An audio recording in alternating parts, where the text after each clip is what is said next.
4 years ago, if someone came to me and say, "Can you build me an app? I want to build an app for the iPhone," I would have said it's going to cost you 100 grand. Says what? Yeah, it's going to cost you like 30 grand to hire an iOS developer to develop an iOS, 30 grand to pay for someone to do the clone of the same thing for Android, and probably 30 grand for a designer to be able to make sure everything is working across everything, build a website and the rest of it. And then you're going to have to update the website and the apps every year to work with the latest version of iOS, and all that's going to cost you 100 grand a year. That's without adding any features. Now I'm saying you could probably do it yourself, right?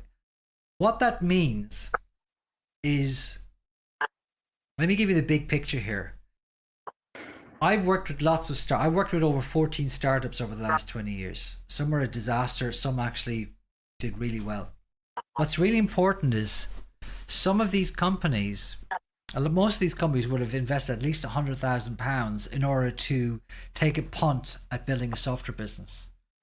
And 9 out of 10 of those businesses will have fallen flat on their face. Okay, this is important. So 9 out of 10 companies, software companies, don't go anywhere.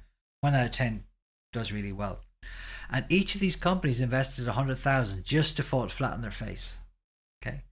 Now the barrier to entry has fallen to zero, right? Which means you're going to have 1,000 companies where you had 10 that can all produce software solutions.